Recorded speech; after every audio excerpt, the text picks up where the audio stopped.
लेकिन लड़कियों के लिए उतनी व्यवस्थाएं नहीं है। मैंने अपने जीवन में अनुभव किया था। लड़कियों के लिए उतनी व्यवस्थाएं नहीं है। मैंने अपने जीवन में अनुभव किया था। अभी हम गंगौर में हैं और ये मिथिला की बेटी है बिट्टू मिश्रा जी, किसी परिचय की मोहताज नहीं है। लगातार कई वर्षों से जो है समाज सेवा कर रही है और ऐसा समाज सेवा जो जब आप जानेंगे तो जान करके हैरान हो जाएंगे। अमूमन देखा जाता है क्या कि सोशल मीडिया पर थोड़ा बहुत लोग इधर उधर करता है और पब्लिसिटी पा करके सर्टिफिकेट प्राप्त कर लेता है। इनका इंटेंशन सर्टिफिकेट प्राप्त करना नहीं है, इनका इंटेंशन ये है जो समाज के जो सबसे अंतिम तबके के लोग हैं, यानी सलम बस्ती के महादलित टोले की जो बच्चियां हैं या बच्चे हैं जो शिक्षा से कोसों दूर हैं, उन बस्तियों में जा करके जागरूकता लाना, उन बच्चों को विद्यालय में नामांकन कराना और वैसी महिला है जो दाने दाने के लिए मोहताज है,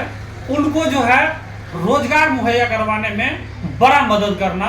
और पिछले तकरीबन 2014 ईस्वी से ये समाज सेवा कर रही है। आप समझ सकते हैं इनके मतलब फेस से भी आपको पता चल सकता है जो इनका उम्र कितना है, यानी कि जिस उम्र में किताब और कॉपी लेकर के पढ़ने की उम्र होती है, आप समझिए 9th से यदि ये समाज सेवा कर रही है तो इतना कम उम्र में होश संभालना, बहुत सारे बच्चे तो होश भी नहीं संभाल पाते, उस उम्र में इन्होंने समाज का बीड़ा उठाने का निर्णय लिया, ये बहुत बड़ी बात है।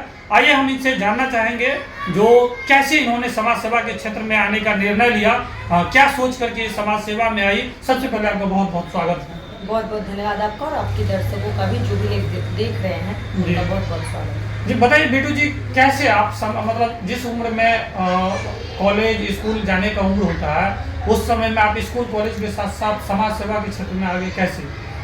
हम लोग ग्रामीण परिवेश में रहते हैं और ये जो हमारा पूरा क्षेत्र है ये बॉर्डर इलाके का एरिया है, यानी यहाँ से 1 किलोमीटर आगे जाएंगे तो आप हमारे नेपाल बॉर्डर है। तो ये एरिया काफ़ी मतलब कह सकते हैं उसको कि शिक्षा से काफ़ी विमुख है। यहाँ के पढ़ाई शिक्षा है, एजुकेशन है, जो मेरे सहपाठी थे, जो मेरे क्लास वर्ग के लोग थे, तो उसमें से कई ऐसे लोग मतलब उनके माता पिता बच्चियों को स्कूल छुड़वा के जब वो 5, 6, 7, 8 में थी इस दरमियान, और उनको अगली कक्षा में नामांकन करवा देते थे और कुछ दिन के बाद पता चलता था कि उनका विवाह हो गया। तो ये चीज़ बहुत आश्चर्यचकित लगता था कि आखिर हमारा समाज किस तरफ जा रहा है। और एक तरफ लड़कियों को सशक्त करने की बात की जा रही है, दूसरी तरफ उन्हें शिक्षा से दूर किया जा रहा है। उनको मतलब विवाह के लिए बस पढ़ाया जाता है कि लड़की का शादी हो जाए और उसको कम उम्र में 14-15 साल में, वैसे तो अभी भी 14-15 साल में बहुत सारी लड़कियों का विवाह हो जाता है, लेकिन उस समय उस समय और ज़्यादा भयावह था। मतलब मैं जब 10वीं में पढ़ती थी तो मेरे साथ लगभग 15-20 लड़कियां थी जो शादीशुदा थी और वो आती थी क्लास पढ़ने आती थी उस उम्र में। हाँ बिल्कुल। तो ये बहुत आश्चर्यचकित चीज़ होता था मेरे लिए। तो उसी टाइम से हम ये ठाने थे सिर्फ कि हम ना लोगों को मोटिवेट करेंगे, हम लोगों को समझाएंगे टीम बना के। तो उसी समय हम टीम बना के लोगों को मोटिवेट करना, जागरूक करना शुरू किए थे।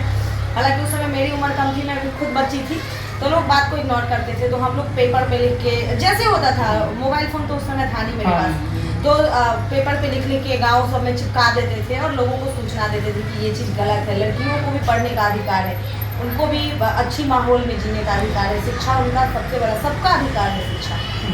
एजुकेशन को लेकर के, खास करके गर्ल्स एजुकेशन को लेकर के मैंने अपना मुहिम स्टार्ट किया था, जो बढ़ते बढ़ते बहुत सारी बाल विवाह के खिलाफ आपने मोर्चा खोल दिया। हाँ, बाल विवाह के खिलाफ मैंने मोर्चा खोला।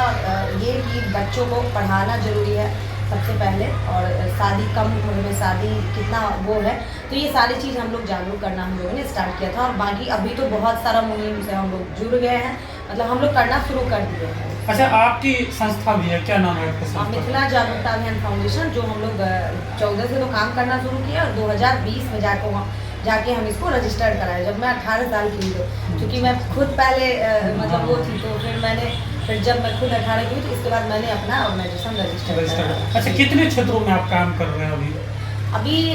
मेरा मुख्य रूप से महिलाओं की शिक्षा, स्वास्थ्य, रोजगार और चाइल्ड डेवलपमेंट पे, child education, child health, child awareness, इन सारी चीज़ों में हम लोग काम करते हैं, जिसमें विशेष रूप से फोकस रहता है कि समाज में वो सारी चीज़ें, मतलब ऐसा है कि हमारे यहाँ बहुत सारी प्रॉब्लम है और उनको देखने वाले लोग कम हैं, और जो पॉलिटिकली लोग होते हैं वो एक मतलब थोड़ा सा आश्वासन उन लोगों का ज़्यादा रहता है, लेकिन हम उस पर नहीं बिलीव करते हैं। मेरे से जो संभव होता है हम लोग डोनेशन इकट्ठा करके, क्राउड फंड, सेल्फ फंड जैसे होता है हम लोग उससे काम करते हैं। वैसे तो आप पूरे जिले में मतलब करते हैं, लेकिन स्पेशल आपका हरलाखी क्षेत्र ज़्यादा टारगेट हाँ, करते हैं। क्षेत्र कार्य क्षेत्र जो है वो हमारा हरलाखी, मधवापुर और बेनीपट्टी, ये 3 क्षेत्र में मुख्य रूप से अभी हम काम कर रहे हैं। काम कर रहे हैं। अच्छा, जब आप काम करने जाते हैं किस तरह की चुनौतियों का आपको सामना करना पड़ा? वो तो स्टार्टिंग से बहुत सारा है, लेकिन अभी थोड़ा कुछ कम हुआ है। अब अब तो चूंकि लंबा आपका, समय हो हाँ, गया है, तो अब उतना ज़्यादा दिक्कत नहीं है। लेकिन फिर भी जो हम लोग स्लम बस्ती के बच्चों को पढ़ाने का जो एक चैलेंज ले लिए, तो जब हम गए थे तो वहाँ की स्थिति बहुत दयनीय, मतलब मैं बयां नहीं कर सकती, लेकिन मैंने वहाँ बहुत हद तक सुधार मैंने अपनी आंखों से देखा है और मैंने महसूस किया है। तो वहाँ पे सबसे बड़ा चैलेंज ये होता है कि आप उनको पढ़ाने जा रहे हैं, टीचर भी मुहैया करवा देते हैं, सब कुछ करते हैं, खर्च भी होता है पैसा, बट वहाँ के बच्चे ना, कई पीढ़ियों से वहाँ के बच्चे शिक्षा से दूर हैं, तो वो लोग शिक्षा में इंटरेस्ट नहीं लेते, वो पढ़ना ही नहीं चाहते। तो सबसे बड़ा चैलेंज ये होता है कि पहले उनको एजुकेशन सोच का, बदलना, हाँ, पहले उसको शिक्षा की तरफ मोड़ना है। पढ़ना तो अलग बात जी, है, जी, जी। पहले उसको समझाना है कि आखिर शिक्षा क्यों जरूरी है, पढ़ना क्यों जरूरी है। तो यही करने में 1-2 साल हमारा बीत जाता है। अच्छा। जी, तो अब जब जिस बस्ती में आपने ये बदलाव लाया, सामाजिक बदलाव कह सकते हैं आप, स्लम बस्तियों में, अब जब जाती हो उस मोहल्ला में कैसा फील होता है? बहुत अच्छा लगता है। वहाँ के सारे बच्चे, कई लड़कियों की तो शादी हो गई, कई बार ऐसा होता है कि फील्ड में जाते हैं तो जहाँ पे शादी हुई है तो वो मिल जाती है, तो दीदी आपने मुझे पढ़ाया है, थोड़ा बहुत ही पढ़ाया, जो ही समय मिला मैं आपसे पढ़ी, तो अच्छा लगता है, अच्छा फील होता है। जहाँ जहाँ शादी वहाँ भी मिल जाते हैं बच्चे, और जो छोटे, मैंने तो सामने में देखा जो बच्चे खेल रहे थे वो मेरे सामने बड़े हुए हैं, तो बहुत अच्छा फील होता है। यानी नया जिंदगी देने का आपने काम हाँ, किया।